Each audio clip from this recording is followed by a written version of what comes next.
जय श्री राम, जय श्री राम, जय वीर हनुमान, जय वीर हनुमान।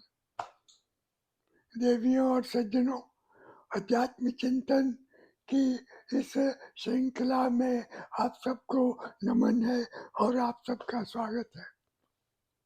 ये इस श्रृंखला की 141वीं कड़ी है और इसकी विषय वस्तु अत्यंत अद्भुत देवी शक्तियों से परिपूर्ण 8 सिद्धियां हैं, जिसके बारे में अधिकांश लोग नहीं जानते हैं। तो उसी के बारे में कुछ कहना और विश्लेषण करना, यही मैंने आज का प्रोग्राम बनाया है। तो विषय इतना सारगर्भित है कि आपसे निवेदन है कि शुरू से आखिर तक पूरा देखें और सुने। आइए हम जानते हैं कि ये सिद्धियां क्या है, कहाँ मिलती है।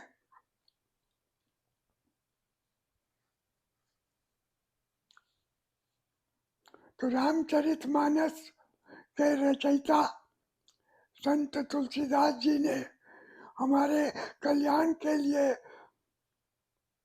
हनुमान जी के गुणगान की एक बहुत छोटी सुंदर पुस्तिका लिखी,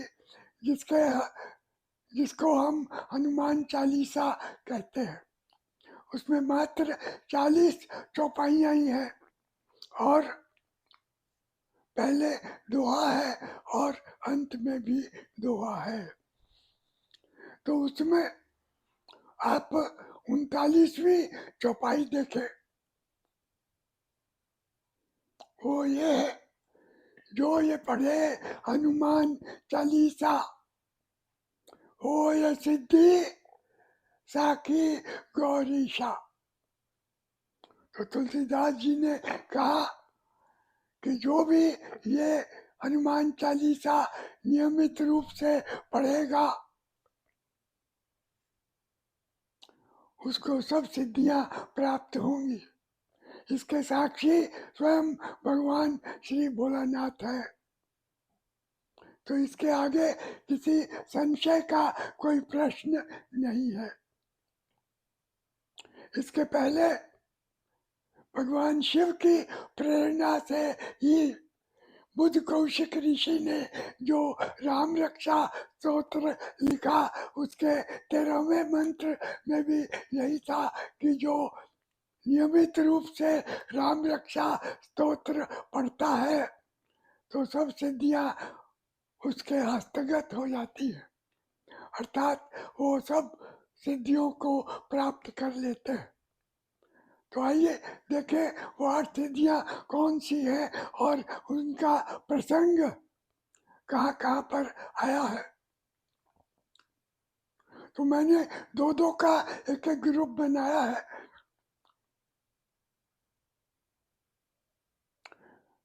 तो लघिमा महिमा, अणिमा गरिमा, प्राप्ति प्राकाम्य, ईशित्व और वशित्व, इस प्रकार 8 सिद्धियां हैं। तो लघिमा और महिमा से शुरू करते हैं। तो लघु सबसे छोटा आकार लेना, महिमा बड़ा आकार लेना। तो इसमें कई एक जगह प्रसंग रामचरितमानस में आया है।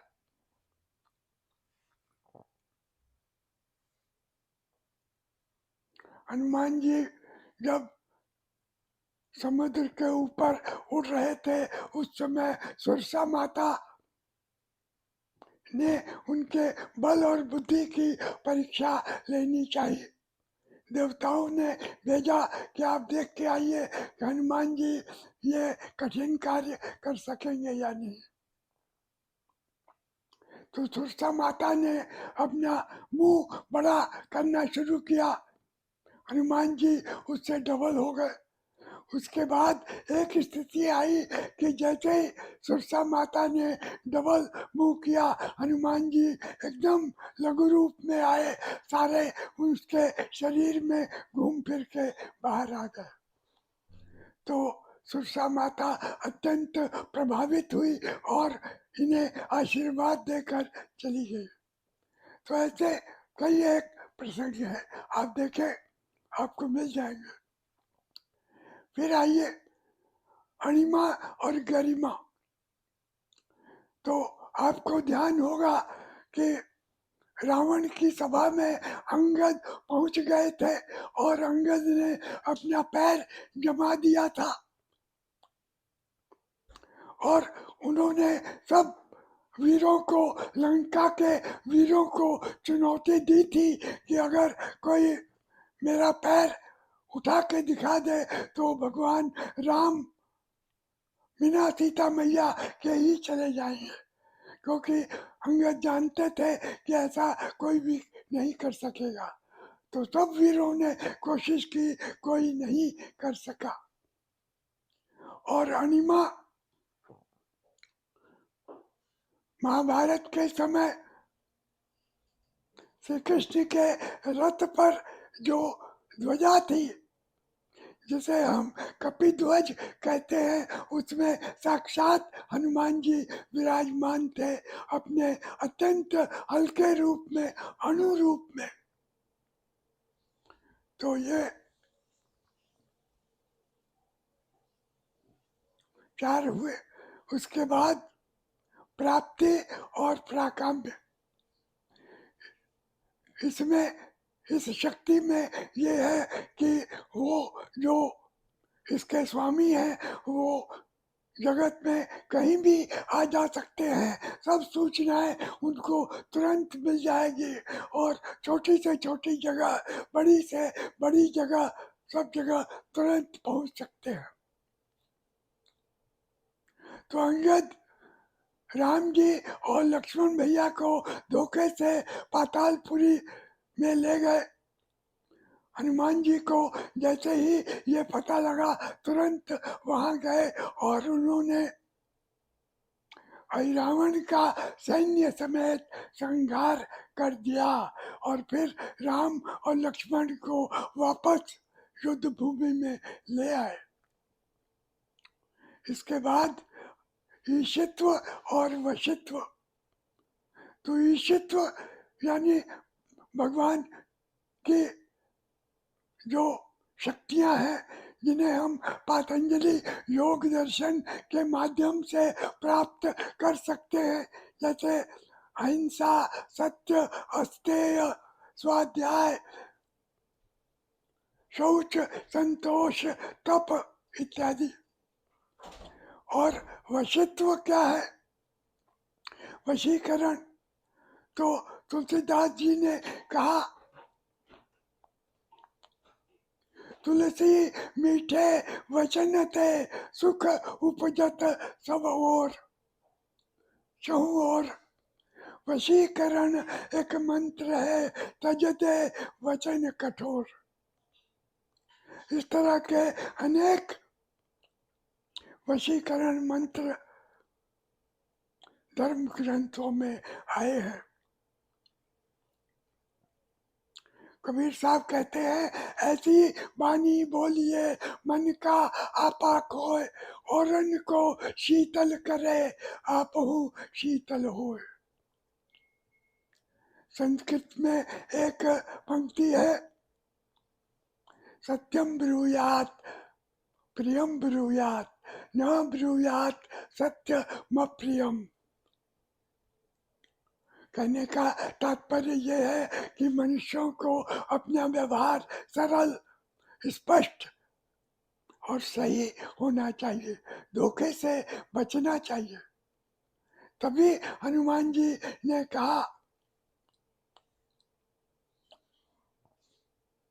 महावीर विक्रम बजरंगी कुमति निवार सुमति के संगी। आपकी सारी दुर्बुद्धियां दूर होती जाएंगी और उसकी जगह पर सुंदर सुमति आती जाएंगी। और एक जगह उन्होंने कहा, जहाँ सुमति तहाँ संपत्ति नाना, जहाँ विपत्ति तहाँ विपत्ति निदाना। तो ऐसे करके अनेक जगह ये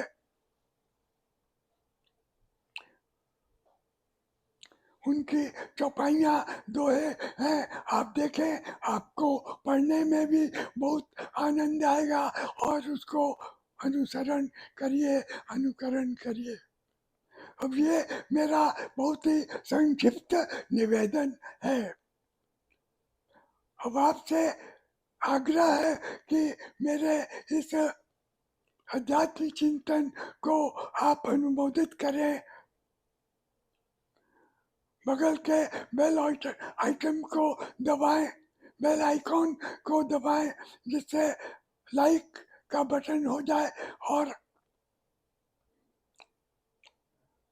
कमेंट बॉक्स में जाकर कुछ यथोचित टिप्पणी करें। आपकी जय हो, आपका बहुत कल्याण होगा। आपकी जय हो।